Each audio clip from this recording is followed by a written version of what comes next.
मैं आप लोगों के लिए रोमांटिक से भरी दिल को छू लेने वाली हिंदी स्टोरी लाती हूँ। सब्सक्राइब कर लिया करो। एक किसान बहुत परेशान था।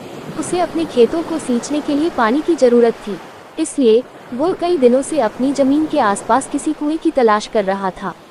इसी तलाश में वह घूम ही रहा था कि अचानक उसे एक कुआं दिखा। यह कुआं उसके खेतों से बहुत नजदीक था, इसलिए किसान बहुत खुश हुआ। उसने सोचा कि अब उसकी परेशानी खत्म हो गई। यह सोचकर वो खुशी खुशी घर चला गया। अगले दिन वो पानी लेने कुएं पर पहुंचा। जैसे ही उसने कुएं के नजदीक रखी बाल्टी कुएं में डाली, वहां एक आदमी आ धमका। वो किसान से बोला, यह कुआं मेरा है, तुम इससे पानी नहीं ले सकते। अगर तुम इस कुएं से पानी लेना चाहते हो तो तुम्हें इस कुएं को खरीदना होगा। यह बात सुनकर किसान कुछ देर रुका और फिर मन ही मन सोचने लगा कि अगर मैं इस कुएं को खरीद लूं तो मुझे कभी पानी की कमी नहीं होगी और न ही मुझे पानी के लिए इधर उधर भटकना पड़ेगा। फिर क्या था, दोनों के बीच एक रकम तय हुई।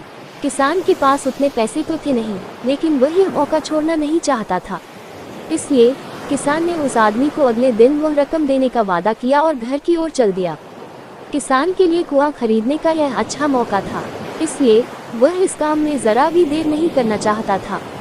घर पहुंचते ही उसने अपने करीबियों और दोस्तों से इस बारे में बात की और कुएं के लिए तय हुई रकम का इंतजाम करने में जुट गया। थोड़ी भागदौड़ और कोशिश के बाद आखिरकार उसने वह रकम जमा कर ली।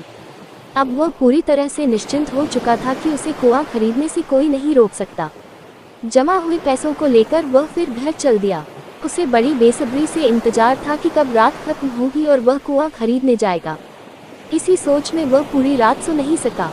अगले दिन सुबह होते ही वह कुआं खरीदने निकल पड़ा। उस आदमी के घर पहुंच किसान ने उसके हाथ पर पैसे रखे और कुएं को खरीद लिया। अब तो कुआं किसान का हो गया था, तो फिर उसने पानी निकालने में देर नहीं की। जैसे ही किसान ने कुएं से पानी निकालने के लिए बाल्टी उठाई, उस आदमी ने फिर बोला, ठहरो, तुम इस कुएं से पानी नहीं निकाल सकते हो। मैंने तुम्हें कुआं बेचा है, कुएं का पानी अभी भी मेरा है। किसान मायूस हो गया और न्याय के लिए राजा के दरबार में शिकायत करने पहुंच गया। मालूम है उस राजा का नाम क्या था? राजा अकबर। राजा अकबर ने उस किसान की पूरी कहानी सुनी और फिर उस आदमी को दरबार में बुलाया जिसने वह कुआं बेचा था। राजा का फरमान सुनते ही वह आदमी भागा भागा दरबार में हाजिर हो गया। राजा ने उससे पूछा, जब तुमने इस किसान को अपना कुआं बेच दिया तो फिर इसे पानी क्यों नहीं लेने दे रहे हो? आदमी बोला, महाराज, मैंने इसे केवल कुआं बेचा था, पानी नहीं। यह बात सुनकर राजा भी सोच में पड़ गए। उन्होंने कहा कि बात तो यह पते की कह रहा है, कुआं बेचा है, पानी तो नहीं। काफी देर सोचने के बाद जब इस समस्या को सुलझाने में वह नाकाम हो गए तो उन्होंने बीरबल को बुलाया। बीरबल बहुत ही बुद्धिमान था, इसलिए राजा अकबर किसी भी मामले पर फैसला लेने से पहले उसकी राय जरूर लेते थे। बीरबल ने एक बार फिर दोनों से उनकी समस्या पूछी। पूरी बात जानने के बाद बीरबल ने उस आदमी से कहा, ठीक है, तुमने कुआं बेचा, पानी नहीं, फिर तुम्हारा पानी किसान के कुएं में क्या कर रहा है? कुआं तुम्हारा नहीं है, फौरन अपने पानी को कुएं से बाहर निकालो।